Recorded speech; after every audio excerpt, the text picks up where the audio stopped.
तो दोस्तों आज हम आपको एक ऐसी जगह लेके चलते हैं जो गंगा का घाट है। ये समझ लिए दिल्ली के बिल्कुल करीब है और आप जब आपका मन करे आप गंगा जा सकते हैं। तो आप लोगों के लिए बिल्कुल पास का हरिद्वार दिखाती हूँ। आप भी अचंभे में रह जाएंगे कि हम हरिद्वार कैसे पहुँच गए और कितनी जल्दी पहुँच गए। तो अभी हम हैं दिल्ली के बॉर्डर पर, ये गाजीपुर बॉर्डर। अभी मैं आपको दिखाती हूँ ये रास्ता कैसे जाएगा और कब पहुँचेंगे, हम कितनी देर में पहुँचेंगे वहाँ। तो दोस्तों अब हम लोग पहुँचने वाले हैं डाबर मोड़ पर। ये देखिए आपको ग्रीन बोर्ड नजर आ रहा होगा, आप यहाँ से पढ़ लीजिएगा।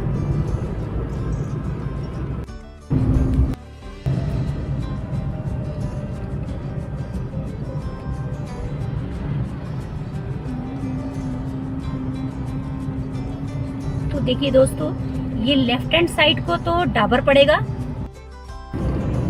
तो ये देखिए दोस्तों हम लोग अब पहुंच चुके हैं मोहन नगर, और मोहन नगर से हम लोग अब जाएंगे राइट साइड और यहाँ से हम हिंडन क्रॉस करेंगे। उसके बाद जाएंगे हम मुरादनगर की तरफ। अभी हम लोग मुड़ गए सीधे हाथ को, ये देखिए सीधे हाथ को मुड़ गए हम और अब सीधे चलेंगे। अब यहाँ से हम लोग करेंगे हिंडन क्रॉस। हिंडन क्रॉस करने के बाद हम चलेंगे मुरादनगर की तरफ। ये देखिए साइड में आपको हज हाउस नजर आ रहा है।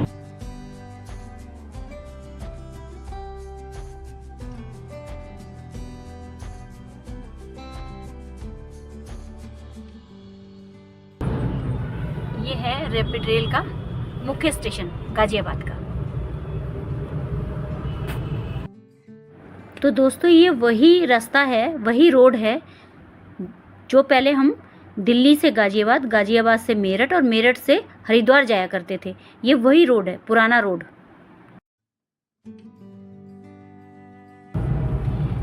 तो आप लोग ये सामने एक फ्लाईओवर देख रहे हैं, ये पहले फ्लाईओवर नहीं हुआ करता था और यहाँ पे घंटों के जाम लगा करते थे। हम लोग घंटों खड़े रहते थे, फंसे रहते थे, बहुत परेशानी हुआ करती थी। गर्मी होती थी तब भी परेशानी हुआ करती थी। अब इसके बनने से हमारा समय भी घट गया और आराम से देखिए हम लोग चल रहे हैं। कोई रश नहीं है, कुछ नहीं है, कोई जाम नहीं है। इसके बनने से हम लोग को बड़ा फायदा हुआ है। तो ये देख लीजिए हम नए वाले फ्लाईओवर पर चल रहे हैं। ये देखिए आपको एक मंदिर मिलेगा, ये श्री मनन धाम मंदिर है, बहुत ही खूबसूरत है अंदर। आप आइए देखिए सारा, ये देखिए इसका गेट है, ये सारा गेट है इसका, ये मंदिर है। ये देखिए कितना खूबसूरत मंदिर है। तो जब आप गंगा जी नहाने आएंगे तो आप ये मंदिर भी देख सकते हैं। ये आपको एक वाटर स्पोर्ट पार्क भी मिलेगा। देखिए रास्ते में बच्चे अगर आए आपके साथ तो एंजॉय करिए यहाँ पर आके। ये देखिए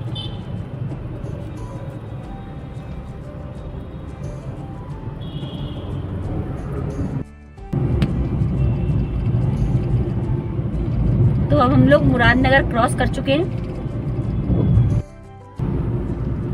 अब हम देखिए यहाँ से थोड़े से आगे जाके सीधा मुड़ जाएंगे। ये देखिए गाड़ी दिख रही है आपको मुड़ते हुए, अब हमारी भी गाड़ी मुड़ जाएगी यहाँ से। ये देखिए अब हम मुड़ रहे हैं अपने सीधे हाथ को। ये देखिए मुड़ गए सीधे हाथ को, ये सीधे हाथ को मुड़ गए।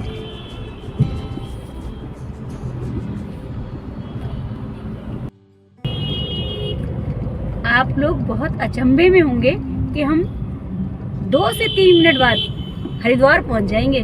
देख लीजिए कितनी देर लगी है हरिद्वार पहुंचने में। और अब आपको मैं गंगा मैया के दर्शन कराती हूँ।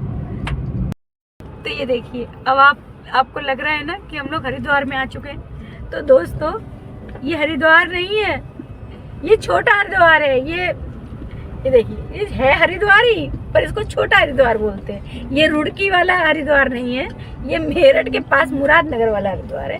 तो हम दिखाते हैं आपको गंगा जी, देखिए। तो देखिए दोस्तों हम लोग आ चुके हैं हरिद्वार। ये देखिए शिव की मूर्ति, आप इधर देखिए, ये देखिए यहाँ बाहर से भी लोग आए हुए हैं। देखिए बसें आई हुई हैं। सामने आपको बिल्कुल ऐसा लगेगा कि हम लोग हरिद्वार आ चुके हैं। तो ये देखिए यहाँ पे छोटी छोटी दुकानें भी लगी हुई हैं प्रसाद की और स्नैक्स की। तो आप यहाँ पर अपना चाय स्नैक्स भी ले सकते हैं। ये देखिए, तो ये देखिए हम लोग आ गए गंगा मैया के किनारे। आपको मैं दिखाती हूँ सब श्रद्धालु कैसे आए हुए हैं। ये छोटा हरिद्वार है, बिल्कुल वही आपको नज़र आएगा जैसे हम हरिद्वार पहुँचे हैं। बिल्कुल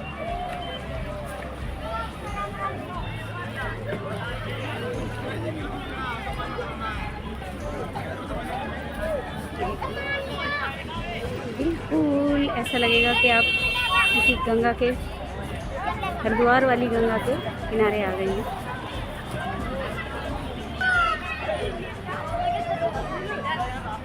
सामने भी घाट बने हुए, सामने भी लोग देखिए नहा रहे हैं।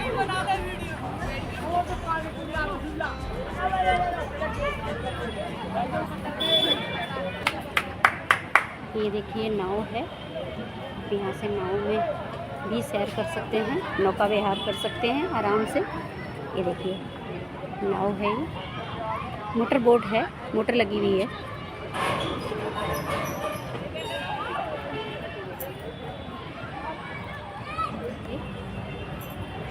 काफ़ी पुराने मंदिर हैं, ये देखिए।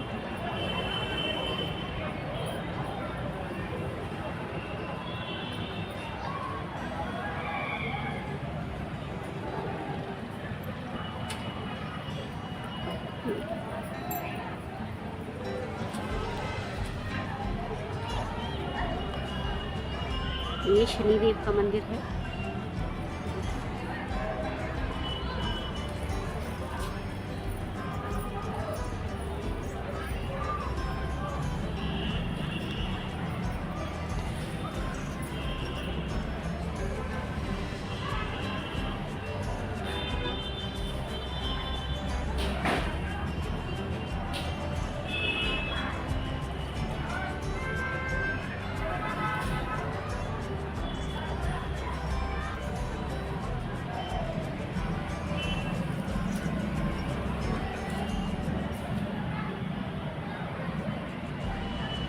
माँ गंगा की प्रतिमा है ये।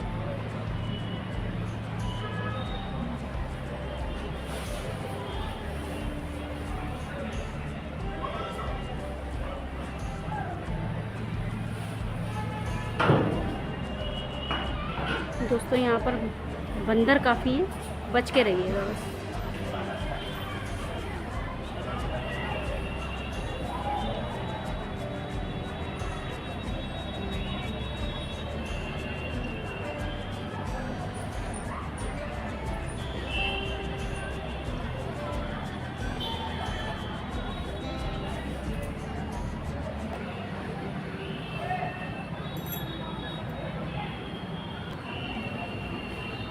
तो एक बार आप आकर देखिए, बिल्कुल ऐसा लगेगा कि आप हरिद्वार आ गए, पास के पास, और बिल्कुल माँ के द्वारे पे आ सकते हैं। आप कभी भी आ सकते हैं, जब आपका दिल करे तभी भी आ सकते हैं, क्योंकि दिल्ली के बहुत नज़दीक है, ये बहुत दूर नहीं है।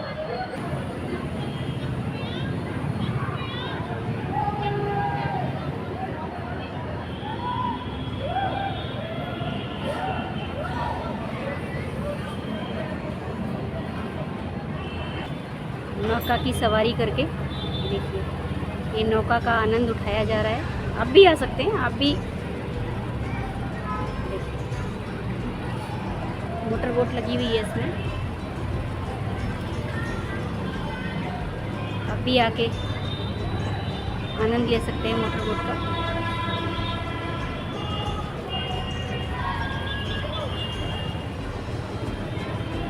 एक जा रही है, एक ये खड़ी हुई है।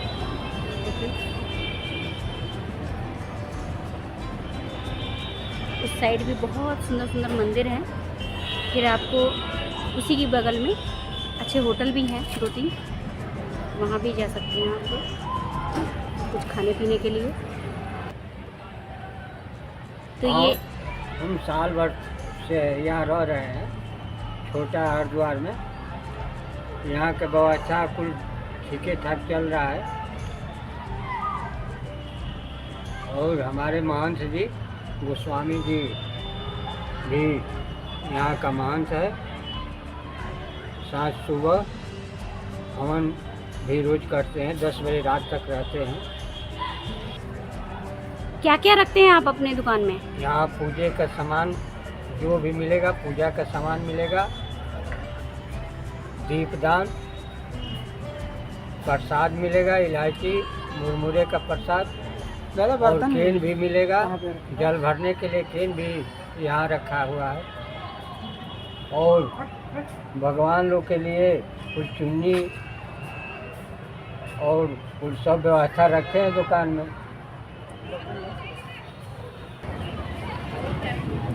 तो ये लोग जो नौका विहार कर रहे हैं ये 50 रुपये लेते हैं एक बंदे के पर हेड। ये आपको घुमा देंगे, ये देख लीजिए चेतावनी। आप लोग इसके बाहर ना जाएं क्योंकि ये लगे हुए हैं हमें हमारी सेफ्टी के लिए। अगर हम सेफ्टी से उल्लंघन करेंगे सेफ्टी का तो फिर हमें खतरा भी हो सकता है ना, तो इसलिए आप लोग इसके बाहर ना जाएं। ये 12 फुट गहरा जल है आगे, इसीलिए बैरिकेड लगाए जा रहे हैं।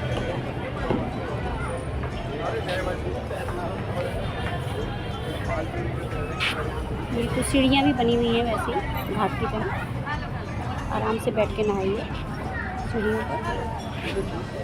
जैसे हरिद्वार में सीढ़ियाँ बनी होती हैं वैसे यहाँ भी सीढ़ियाँ बनी हुई हैं। ये आपके कपड़े चेंज करने के लिए बने हुए हैं चेंजिंग रूम। ये देखिए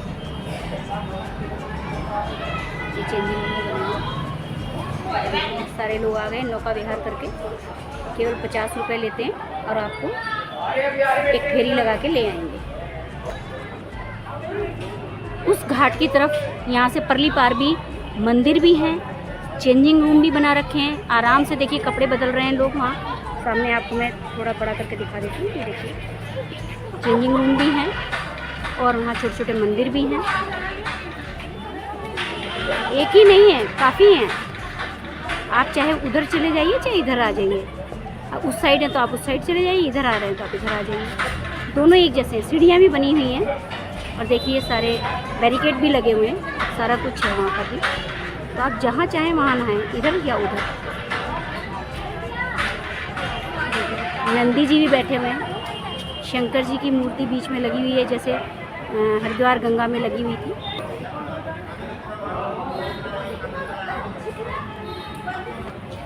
मैं ओंकारनाथ शास्त्री, दिल्ली में इंद्रपुरी में श्री कृष्णा मंदिर में मेरा निवास स्थान है।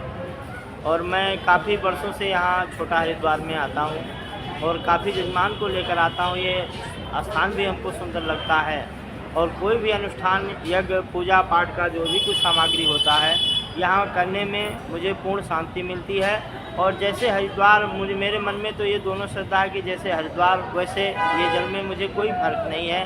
तो मन में विश्वास होना चाहिए, दोनों को अंतर नहीं रखना चाहिए। भैया अपना नाम बताओ। राजू। आप ही चलाते हैं इस मोटर बोट को और इसमें कितने आदमी बिठा लेते हो एक बार में? मैक्सिमम ऐसे बिठाते हैं 10-15 जने बिठा लेते। ये वोट आपकी है या इसको मंदिर मैनेजमेंट की कमेटी चलाती है, ये बताइए आप हमें। है जैसे गणेश विसर्जन आता है, इसमें जब मूर्ति विसर्जन होती है तो इसमें ऐसा होता है कि पहले कराते थे, अब तो ये तालाब बना दिया इधर बराबर में, इसमें करते हैं। अब तो इधर अलाउ नहीं है इधर करना। तो ये हम 6:30 बजे आ जाओगे सवेरे। आप अपना नाम बताओ। मेरा नाम अशोक है।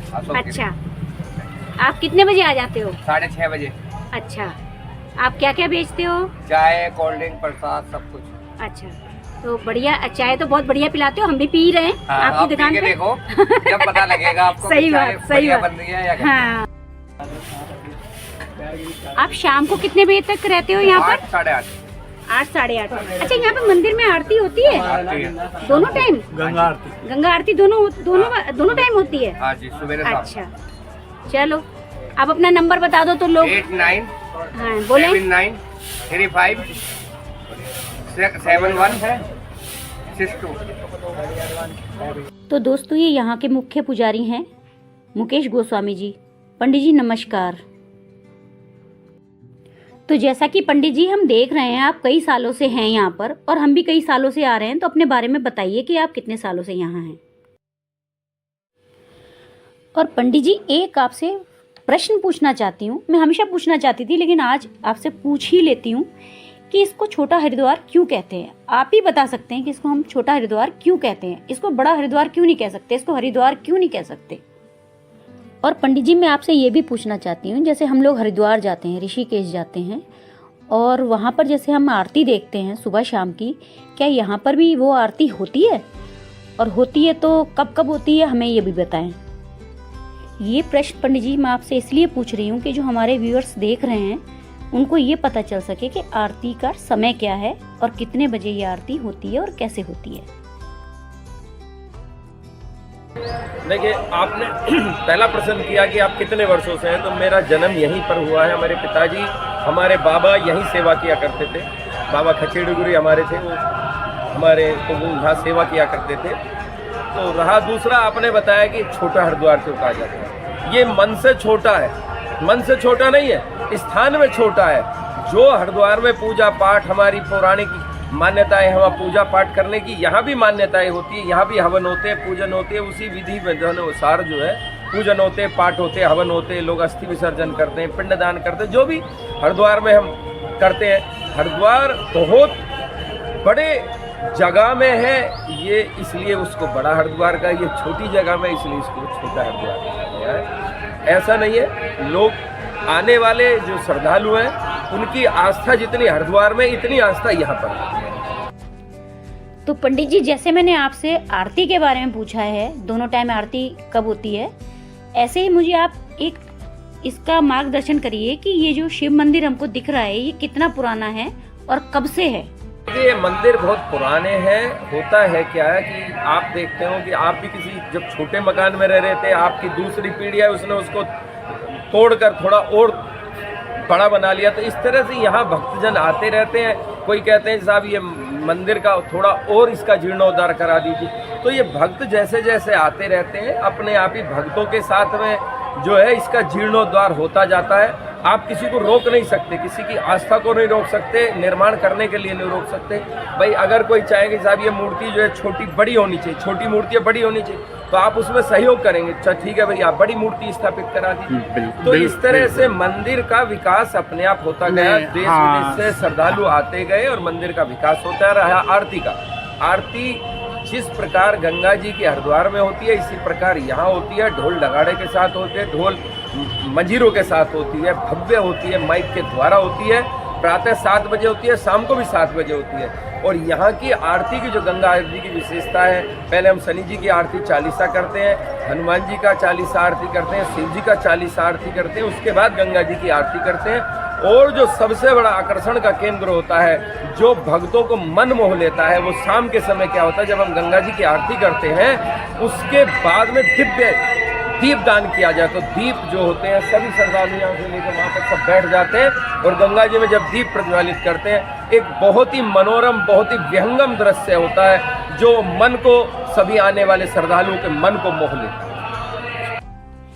और एक बात और पूछनी थी पंडित जी, जो ये नौकाएं चल रही हैं ये किसके अंडर में हैं, मंदिर के अंडर में है या सरकार के अंडर में है, इसका मार्गदर्शन और करिए हमें। होता क्या है कि कई बार यहाँ लोग डूब गए। हमने कई बार प्रशासन से मांग करी कि यहाँ पर जो है गोताखोर की जो है व्यवस्था करा दी जाए, यहाँ पर पीएससी की नाव दे दी जाए, मगर आज तक पिछले लगभग 15 वर्षों से हमने इतनी प्रशासन से मांग कर रखी है कि यहाँ पर गोताखोर को जो है हमें उपलब्ध करा जाए, क्योंकि लोग जो है यहाँ डूब जाते हैं, गहरा पानी है। तो इसलिए आज तक वो व्यवस्था है। तो मंदिर समिति ने, श्रद्धालुओं ने मिलकर जो है इस नौकायान का, नौका जो है हमारी ये मंदिर की है और मंदिर के ही जो श्रद्धालु हैं, मंदिर के जो हमारे गोताखोर हैं, जैसे कई बार श्रद्धालु डूब जाते हैं स्नान करते, तो उनको बचाने का पहला काम करते हैं। मैं तो यही चाहूँगी पंडित जी कि भगवान ना करे कोई किसी के साथ हादसा हो, लेकिन अगर हो भी जाता है तो आप लोग तैयार खड़े हैं उनकी सुरक्षा के लिए, ये बहुत ही अच्छी बात है। पंडित जी एक प्रश्न और था मेरे मन में, जब हम पहले आया करते थे तो यहाँ पर चेंजिंग रूम भी ज़्यादा थे और कुछ लॉकर भी थे जिसमें हम सामान रखा करते थे, वो आजकल नहीं दिखाई दे रहे हैं। अभी तो मुझे नहीं दिखाई दिए कहीं भी। उसका क्या हुआ, उसके बारे में कुछ बताइए अगर बता सकते हैं तो। पहले जो है हमारे वस्त्र रखने के, जूता रखने के सब जर्जर हो जाते हैं, आप भी जानते हो। और जैसी व्यवस्था होती रहती है, जैसी श्रद्धालु आते रहे, तो उस हिसाब से इसका विकास होता चला जाता है। और हमारी प्रशासन से यही मांग है कि इस घाट को, जो कि भीड़ बहुत होती है और जगह बहुत कम है, तो इसका जो विकास जो हमारे लोहे का पुल जो नज़र आ रहा है, यहाँ तक इसका विकास कराया जाए। दोनों तरफ इसकी पैड़ियाँ बनाई जाएँ और हरिद्वार की तर्ज पे, चूँकि हरिद्वार अब उत्तराखंड में चला गया, तो यूपी सरकार को, हमारी उत्तर प्रदेश सरकार को इस पर विचार करना चाहिए जल्द से जल्द कि इसका विकास करें और यहाँ पर आने वाले जितने भी हमारे श्रद्धालु हैं उनको अच्छी से अच्छी सुविधाएं प्रशासन उपलब्ध करे। तो पंडित जी, हम भी आपके साथ हाथ जोड़कर योगी जी से यही प्रार्थना करेंगे कि इस यूपी के हरिद्वार को, छोटे हरिद्वार को बड़े हरिद्वार जैसा बना दें, क्योंकि अब बड़ा हरिद्वार तो उत्तराखंड में आ गया है, तो यूपी में भी एक हरिद्वार हो, बिल्कुल ऐसा ही लगे यहाँ पर आकर कि हम हरिद्वार में ही हैं। जो भी यहाँ आए वो यही कहे हम लोग हरिद्वार आए हैं, हरिद्वार गए थे, और कभी इसको छोटा हरिद्वार कोई कहे ही ना, भूल ही जाए कि ये मुरादनगर का छोटा हरिद्वार है। इसको बिल्कुल वैसा कर दिया जाए। हम आपसे यही प्रार्थना करेंगे योगी जी कि आप इस पर ध्यान दीजिए। यहाँ पर अब बहुत लोग आने की इच्छा करते हैं, तो उनको ऐसा ही महसूस हो कि ये हम हरिद्वार आए हैं, छोटा हरिद्वार कहना भूल ही जाएं वो लोग। तो पंडित जी, कृपया आप अपना नाम और नंबर बता दें ताकि लोग आपसे संपर्क कर सकें। मेरा नाम महंत मुकेश गोस्वामी है। हमारे जो मंदिर के 2 नंबर है वो 94 1007 1007 है, 94 1008 1008 है और 94 1009 1009 है। इन तीनों नंबर पर आप कभी भी संपर्क कर सकते हैं। आपकी हर सुविधा का, हर दुविधा का जो है, मैं ये प्रभु से प्रार्थना करता हूँ, उसका निवारण करने का हम भरसक प्रयास करें। तो धन्यवाद पंडित जी, आपने सारी जानकारी दी, आपका बहुत बहुत शुक्रिया।